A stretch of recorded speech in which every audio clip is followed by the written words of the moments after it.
they gave us all of the scripts, and I sat and read all of them from front to back in one sitting, and I was like, holy shit. It was just such a cool read. Prepare your ears, humans. Happy, Sad, Confused begins now. Today on Happy, Sad, Confused, I'm Josh Horowitz, and my guest is, of course, Meghann Fahy, the bold type, the White Lotus. She's a Meghann so cool, she needs 2 N's in her name. Remember, subscribe, like, comment, do the things that make this show what it is. Support the podcast. Meghann, we've just met, but I know you obviously concur with that statement. Not to put you on the spot. I don't know if I'm like so cool I need 2 N's, or if I'm just so complicated that I need 2 N's. Eventually, she's gonna have 6 N's as she grows more complex. Keep adding N's. Yeah. Before we dive into our chat, I do want to remind folks out there, we sometimes do these in person in New York City. If you're going to be in New York, June 16th, Bryan Cranston, decent actor. We're going to be live at the 92Y. The information's in the show notes. Check it out. Come on out and support. He's in a new Wes Anderson movie. That's pretty cool. Very yeah, that's on the list for every actor, right? Wes Anderson, he's one of those directors. Yeah, Meghann? I think so. Yeah. And Bryan Cranston as well. Dream team. Dream team. We're the dream team right now. Let's focus up, Meghann. We got a lot to talk about. Well, first of all, I'm speaking of live crowds. That's your environment, isn't it? Before we get to White Lotus and the TV work, is there anything better than being on a stage for you? Is that kind of like still a special, have a special place in your heart? I think nothing better, nothing scarier. You know, was that the first kind of dream, as it were, to get up on, or the first I don't know, buzz you got as an actor was being on a stage? Yeah, I mean, I grew up singing. I never really thought about acting too much. And then after high school, I went to an open call in New York with my parents, and I ended up finding my way into this amazing musical called Next to Normal. And that was my first sort of entry into the industry, if you will. You have to say it that way. If you're going to call it the industry, you have to have the self-aware. Yeah, so that was sort of my first professional experience, and it was really, really special one. I don't think anything will ever really beat that. Is New York still home? I know you're in Cape Cod right now shooting a new show. We're going to get to that, but do you consider New York home? I do. I mean, I lived there for 11 years, and then during the pandemic sort of found myself in LA, and now I'm sort of floating through space. I don't really have a home base, but I have been talking about getting back to New York and settling back into New York for a couple of years now. But yeah, this is what happens when the work is good, right? This is like what happened. Like, I've had this conversation with people. I feel like I've had this conversation with like Keanu Reeves for like 30 years. He's like, where do you live? I live in my suitcase. Keanu Reeves has not stopped. Like, he just like, once it started, then you're just kind of on the road for life. Yeah. I mean, yeah, it's a very transient, sort of environment, but yeah, I do consider New York to be home, and I miss it all the time.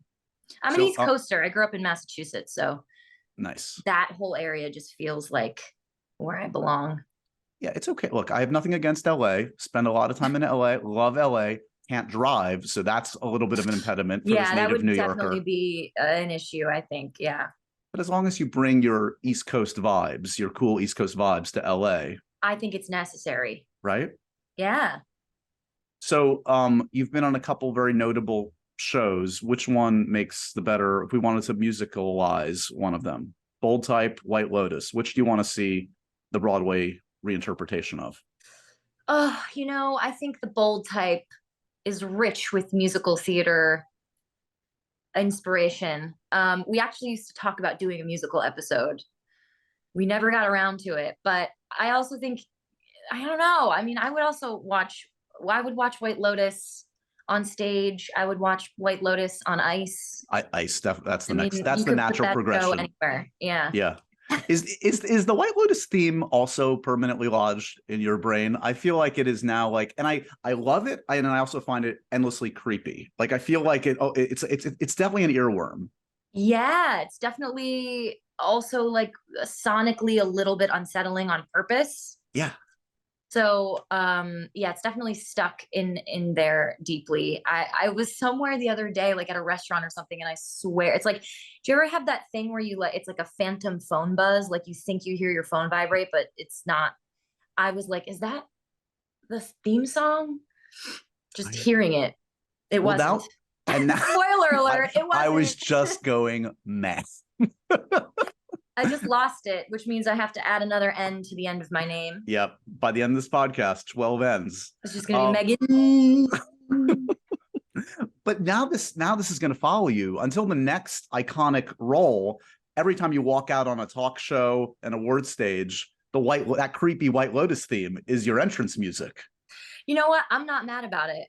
No, I'll take it. Yeah, of course. I'm so proud to have been a part of that show. Like, you walk why down not? the aisle. Are you ready for that to be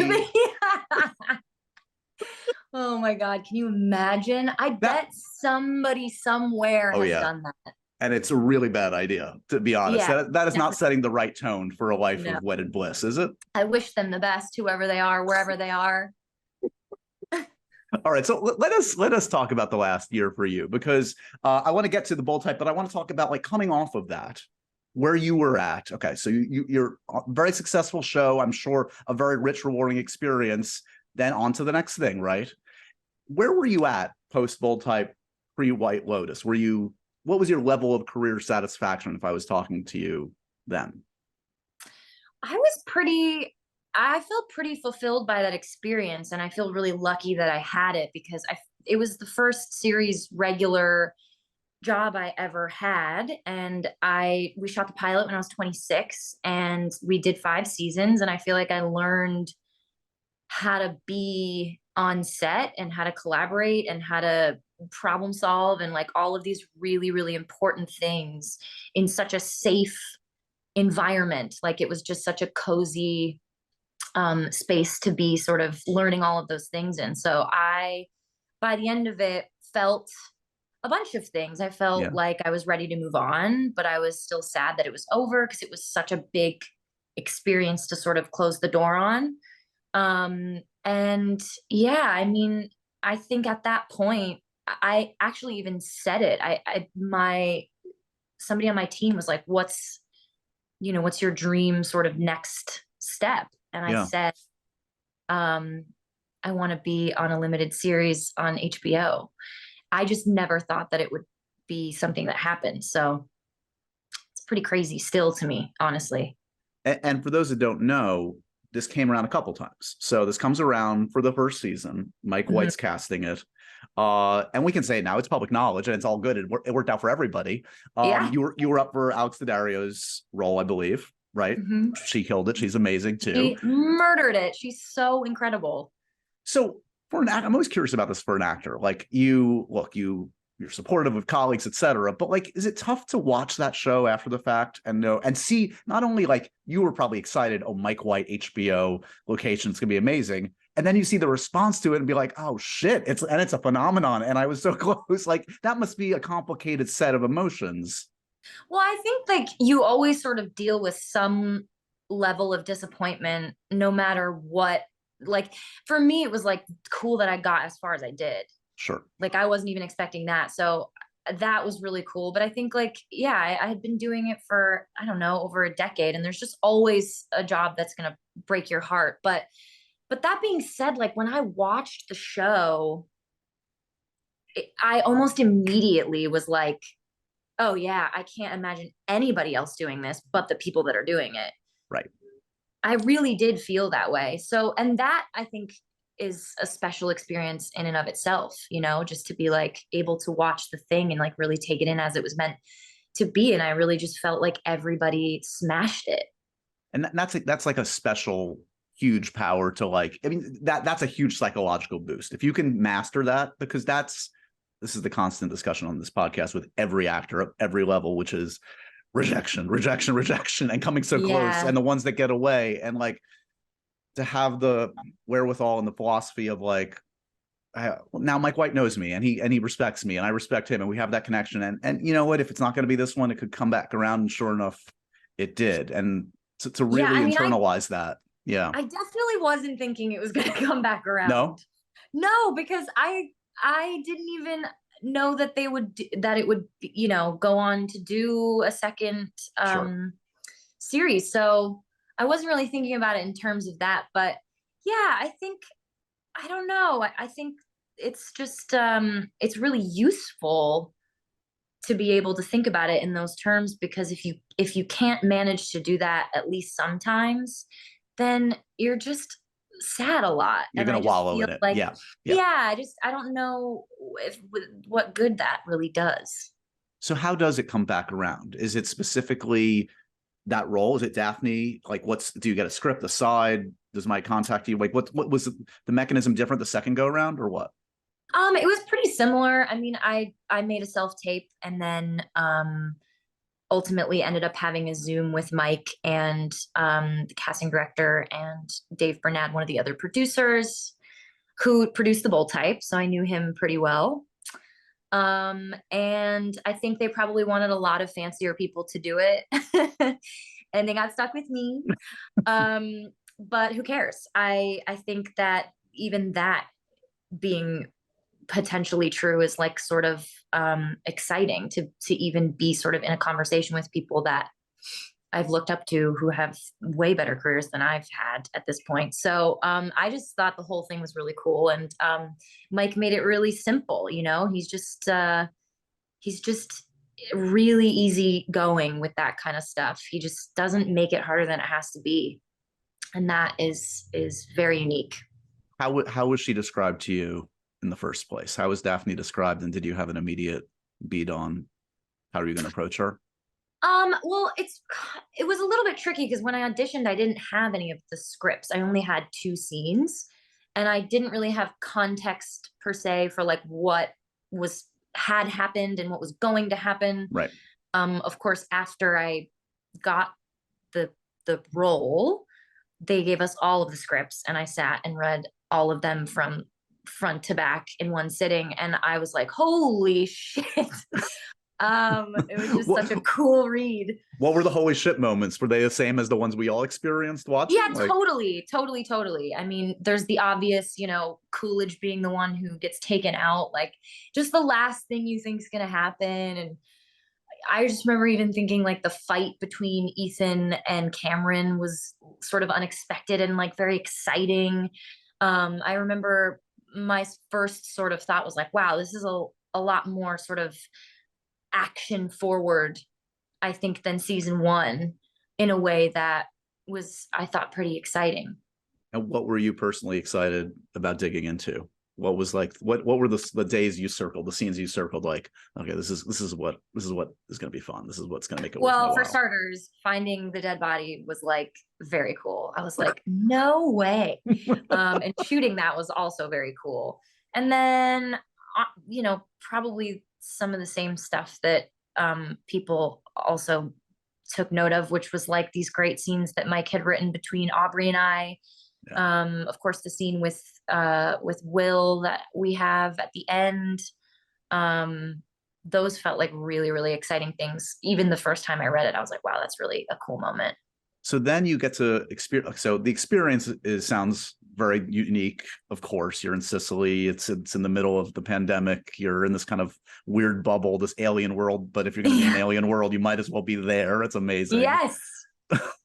And then you get to experience it again week to week, and just I would have just imagined, feel that buzz, that excitement that very few shows experience. What was it like week to week, just like reading the theories, seeing the obsessive stuff, seeing memes about you and your character? What touched you? Yeah, it was pretty surreal. And I didn't do a lot of like surfing the web during that time because I was so afraid of like reading something that was going to hurt my feelings. I also just think it's better to just not Sure. just unplug. But of course, it's hard to sort of not have any sense of how people are responding to it and stuff. And I do think it's like a really special thing. It is rare, like you said, to have a show that comes out on a weekly basis. That's doesn't happen Yeah. too often these days. And one that really like became such a cultural phenomenon. It felt like a very sort of almost like a communal experience, like so I loved that the show created such a conversation, and everybody would be talking about it the next day, and everybody had very different ideas about what they thought something meant or what was going to happen next. And I think that that just speaks to how great Mike is at presenting a scenario to an audience without telling them how to feel about it. He just sort Right. of gives you this thing and he lets you decide. And I think that is really, really cool. Did you have, I had Haley Liu on the podcast recently, and she's just so unique and so cool. And she was saying kind of the same thing about kind of like being, and she dealt with this too. I think every actor did, of like seeing the reception to the character and then being protective of the character. Like when people were giving Portia crap for her wardrobe, she's like, well, some of those were my ideas. Hey. Yeah. No, it's true. Do you feel the same way about Daphne now that you've read a bit about it? I mean, but look, everybody loved your performance, and I mean, 99.9% is great. But do you still find yourself kind of like defending her in a way in her actions, or what? Sometimes. I mean, I think like maybe if anybody would be like, she's psychotic, I'd be like, well, is she though? Right. Because I didn't really feel that way about her. I actually found her to be sort of this empathetic character who also like might actually be a little bit more emotionally intelligent than some of her cohorts, just in the sense that I think that you're really watching a woman who is like making very specific choices about how she reacts to the world around her. Right. And Mike was really specific at the beginning with me about Daphne genuinely not feeling like a victim at all. Right. And once I knew that that was like really true for her, I felt like I had the key to her. But yeah, I mean, I don't know. I don't get too precious about that kind of thing. I think that's sort of the fun part about making something, because then you give it away. Right. And now it's the audience's. Yeah, exactly. And you don't have any control over how people feel about it or any of those things. And I think that's kind of part of the magic of what we do.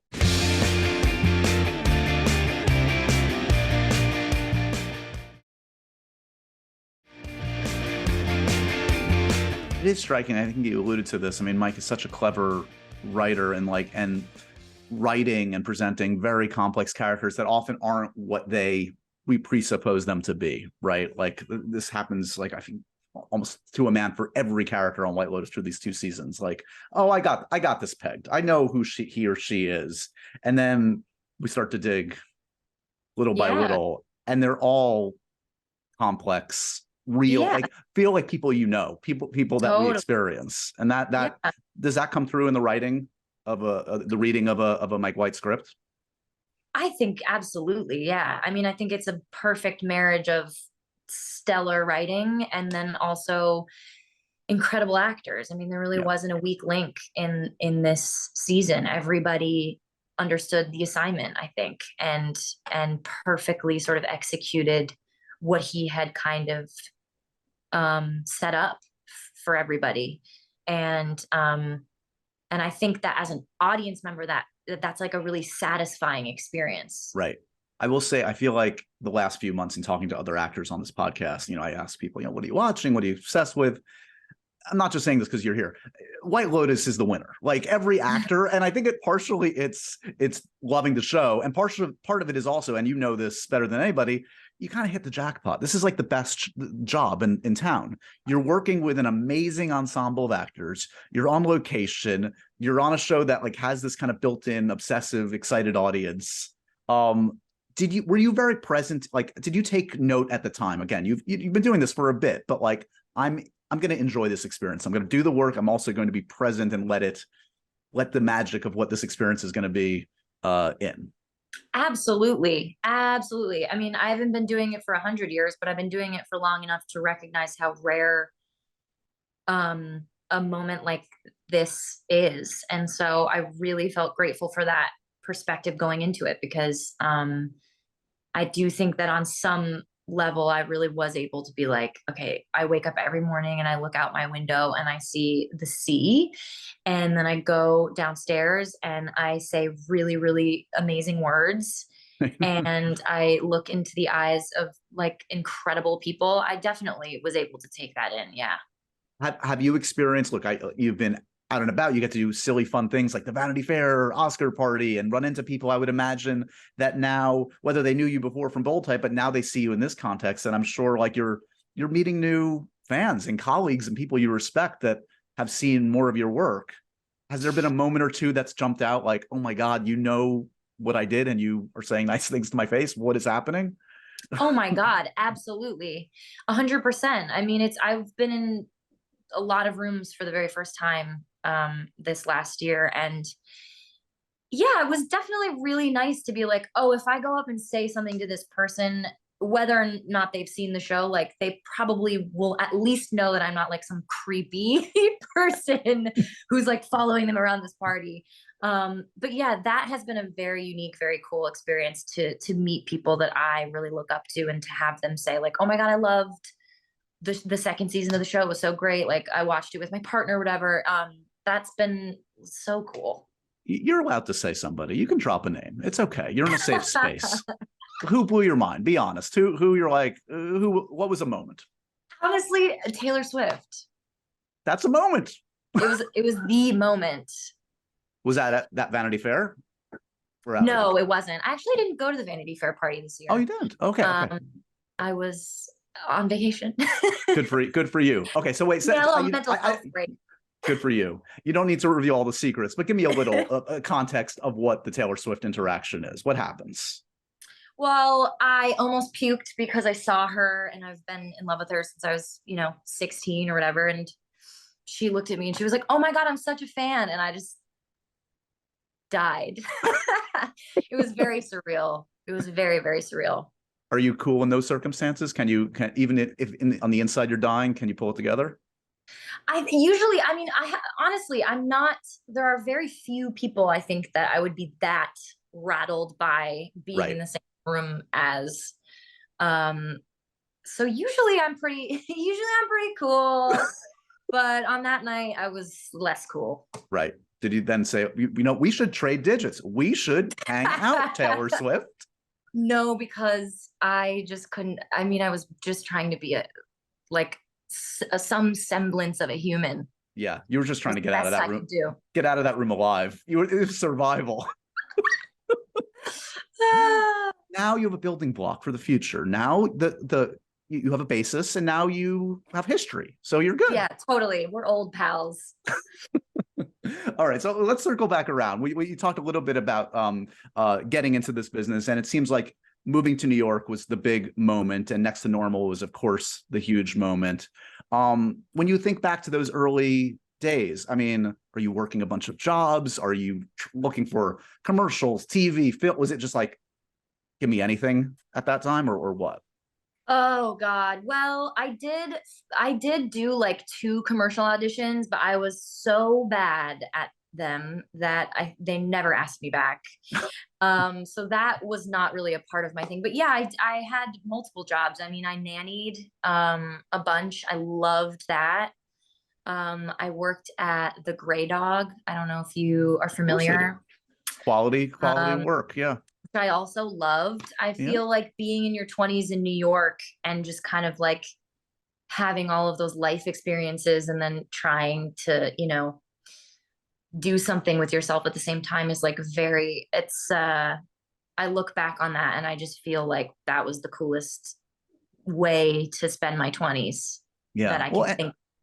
And I'm sure you're finding like a peer group then too that are also going through it. In the theater. But to answer your question, of course, I would have taken literally any job. Yeah, of course. I was not in a position to be picky. She only had one N then. So this was before she went, she got really complex. So Next to Normal, you also do a soap. No shame in that. One Life to Live. Many of the greats. God, I learned so much doing that.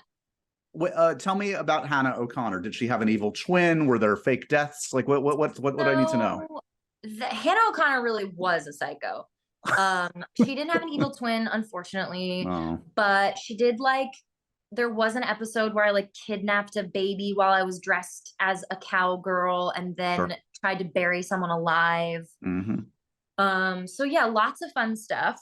But to be honest, those shows are so quick paced because they're Right. turning out so many episodes that you'd have to memorize like 20 pages of dialogue in Oh a yeah. day. Yeah. And I attribute my ability to quickly memorize dialogue to that. Yeah. Honestly, I really learned that's a very useful skill that I picked up while I was on One Life to Live. And if you're, yeah, everything probably seems easy after spending a day dressed as, what was it, dressed as a cowgirl, kidnapping a child? Is that was it? Yes, that's right. So I got this, Mike White. Yeah, this ain't so hard. Of course, the Bold Type is a huge moment for you and a huge number of years, a number of seasons. And you alluded to this already. I mean, I would imagine going through that and being, at near the, the top of the call sheet along with a couple female co-stars, that's got to feel like you're in it together at least, right? It's not all on you, but it's a lot's on you, but at least you're in this massive thing together. Is that kind of what you were alluding to before, like how much of a learning experience it was in terms of, even beyond the acting, just like holding a set together?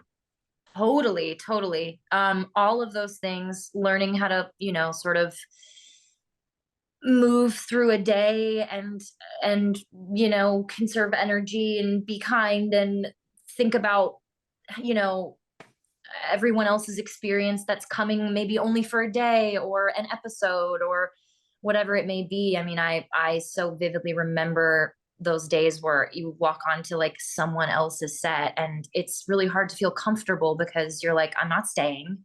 Yeah.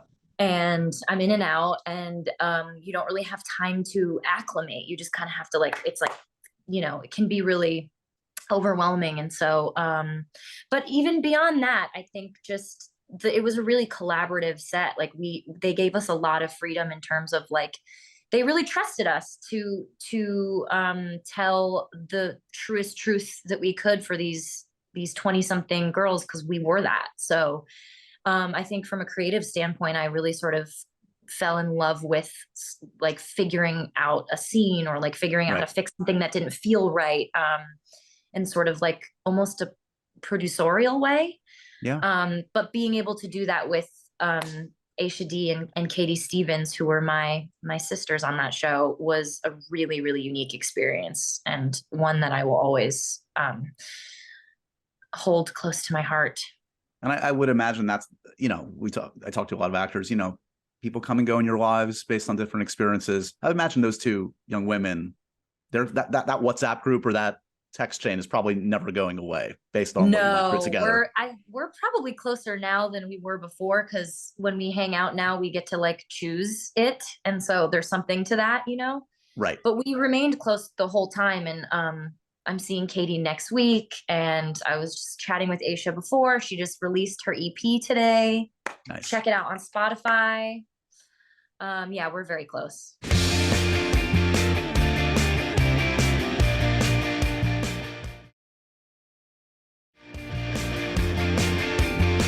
You're working right now, if you can't tell, in between podcasts. She's on location working with some heavyweights. You can't tell by my spray tan. Very proud of her new look. Looking great. And it's all for a good cause. So this is a limited series, I believe. This is... Yes, 6 episodes. Decent actors attached. Nicole Kidman, Dakota Fanning. How's it going? Talk to me about the perfect couple. The perfect couple. Yes, the perfect couple. It's great. I mean, Susanna Beer's directing it. She's powerhouse director, amazing, an icon. Yep. She's so incredible. And yeah, the cast is great. Eve Hewson and Jack Rayner and Sam Nivola and Liev Schreiber. I mean, oh my God. It's really, and everybody's very cool and, super down to earth. And it's been really great. Give Jack Rayner my best. I know him a bit. He's a great dude, as you know. He's the best. He knows more about movies than I do, and that's really annoying to me because This is my job. I should know the shit. He just needs to act. Oh He no, doesn't he's need to coming know. for your job. I heard This him is talking about it the other day. this is what I'm saying. Back off, Rainer. So are you look, I mean, the proof's in the pudding. Look who you're working with. But do you feel like I mean, the career was going well, as we said, but do you feel like you're leveling up? You're like, oh, are you noticing the material has changed in terms of the rooms you're in, the material that's coming your way since White Lotus? Yeah, I mean, it's definitely been a huge change, to be honest, from before. And that's been really exciting and at times really like nerve-wracking. And, Yeah. it's been a little bit of everything, but mostly it's just been great. And I've got to, I've had the chance to meet a lot of really wonderful creatives and stuff. So it's just, yeah, it's very new for me to be having some of the conversations that I'm having, but I'm really excited about it. Well, I mean, look, I can understand what you're saying because it's yeah, you don't want to put pressure on yourself in what's a beautiful moment, right? Like you just had a great experience, and great things will come, great things are coming, but like to put pressure on yourself, like now I have to like make the absolute right decisions. It's like there's no right way. There's no right or wrong way. You just trust your gut, associate with the right people. That's the best you can do, I suppose, right? Almost to be too calculating is gonna overthink it and make your life crazy. I don't know. Yeah, I think I've always sort of been driven by my instincts and my gut, and I've never really been the kind of person who's had a plan. Yeah. As it applies to my career or whatever. I don't have like a list of people that I have to work with and stuff like that. Because I think part of that comes from the fact that I never really imagined that would be where I wound up. I sort of got into acting by way of singing, and then everything that happened after that was sort of like this cool, unexpected surprise. And I think there's a part of me that still feels a little bit that way. So yeah, I don't put too much pressure on like what the next. I'm not a strategist really, for better or worse. I mean, I don't even know if that's a good thing, but it's sort of how I am. I think it's the more sane route. What do you watch a lot? Do you watch a lot of TV and film? Like is anything jump out at you that you've gotten a chance to enjoy? Well, I'm catching up right before we started this on the other two. Oh, I'm woefully. I mean, I know this has been on the list forever. I'm missing out, aren't I? It's great. You're missing out. It's so great. I know. It's so good. What else have I been watching? Honestly, I'm rewatching Friday Night Lights right now. Oh, you got to do the rewatch every 5 years of Friday Night Lights. That's worthy. So, and it's been a minute, so it felt like it was time. And also, there's something really soothing to me about watching something that I know I like that has a million episodes. Because I'm sure you feel this way sometimes too, right? That it's a little bit overwhelming. And this conversation around, what are you watching and have you seen this and what did you think of that? And I'm like, no, 1,000%. I have an insane list, and it's like I'm doing this because I love it. I just did it. Why is this now horrible? Yeah, I mean, work. Yeah, I got you. And sometimes you just want comfort food, and Friday Night FNL is that. Which character is yours? Which one do you identify, obsess over? Honestly, Coach Taylor. I'm just saying. Yeah, he's the best. Big fan. That couple is one iconic couple. Iconic. Right? Yeah. As the kids say, hashtag goals, I think, is what they would say to us. Yes. It's that. It's goals. Are you into any, what's your, are you a genre fan? Any film franchise? Are you a big nerd inside like me for anything? Marvel, Star Wars, anything? Is that yours? Look at me. I mean, all of it. I love it. Look at you in your cool jacket. No, this is just pretend. I'm gonna change into a nerdy t-shirt after this. Don't you worry. What? That jacket's sick. No, I don't think so. I'm trying to think. I mean, is it musicals? I mean, going back to the music roots, are you more of like a musical theater nerd, or not even that? No, I'm not even that. I'm really giving myself away. Meghann, a poser. Well, I didn't grow up like listening to musicals and going to theater. I think the first show that I saw on Broadway was when I was 16 for my 16th birthday. My parents took me to see Chicago because I was obsessed with the movie. Sure. And that is actually when I fell in love with New York. I remember staying at the Marriott Marquis in Times Square, and we were on like one of the really, really crazy high floors. And it was the day that we were leaving. I think we had just gone for the weekend. And I just remember looking out the window down onto Times Square and seeing all the people running around. And I literally had like a melancholy, like this like sadness, because I knew I was leaving and I felt like I was missing out. Oh, wow. And I Yeah. really feel like that's how you have to feel about New York in order to live there, because it's so hard. Yes. Like you can't passively be in New York. You have to be passionate about waking up there every day. Otherwise you can't It'll stay. grind you down. Yeah, exactly. Wait, did I, this is a little random, but did I read or hear correctly? Were you a Twihard? Were you a Twilight lover? Yes. I basically, The most Twilight basic basically, human. no. Twilight basically kept me employed for about 5 years of my life at MTV. I always say, I think I've interviewed Kristen Stewart and Robert Pattinson more than any human being on the planet. Jealous. So that you were in the thick of it. You were just, was it the books, the movies, everything? Yeah, I was literally on vacation with my family actually in Cape Cod one summer, and we had gone to the store to get like a beach chair or an umbrella or something at like a Walmart.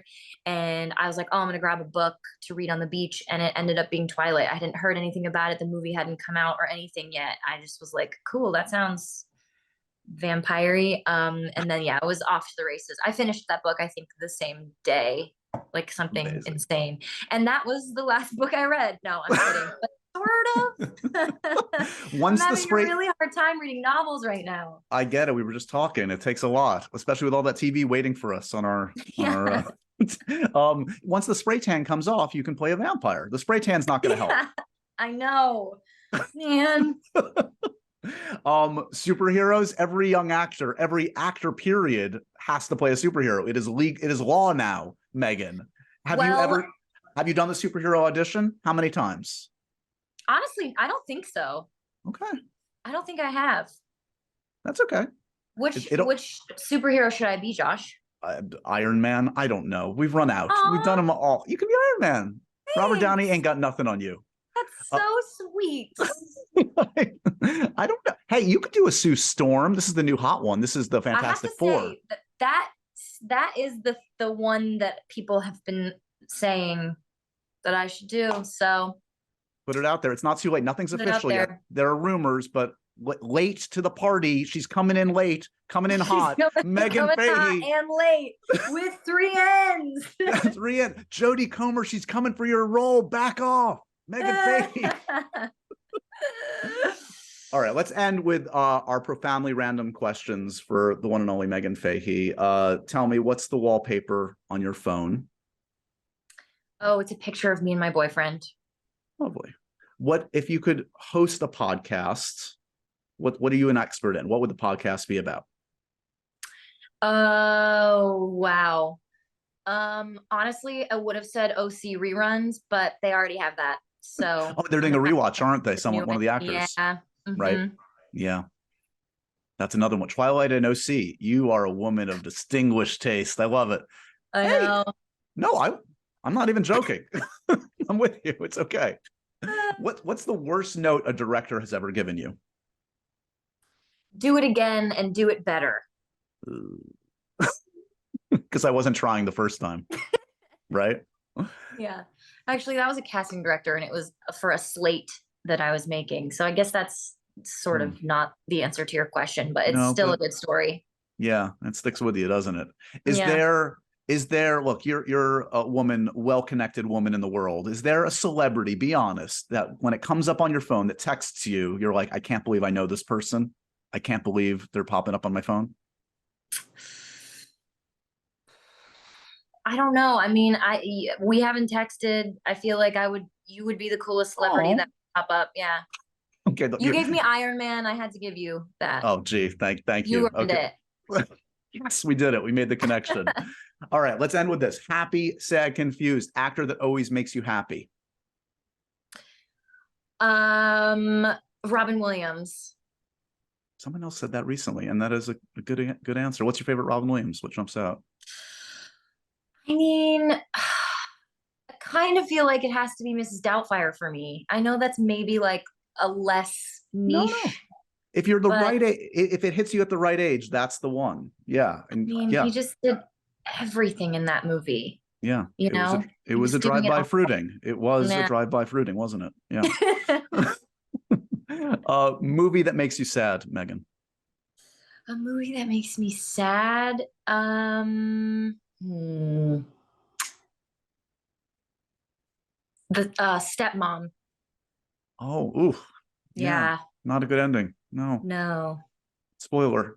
Yeah, spoiler.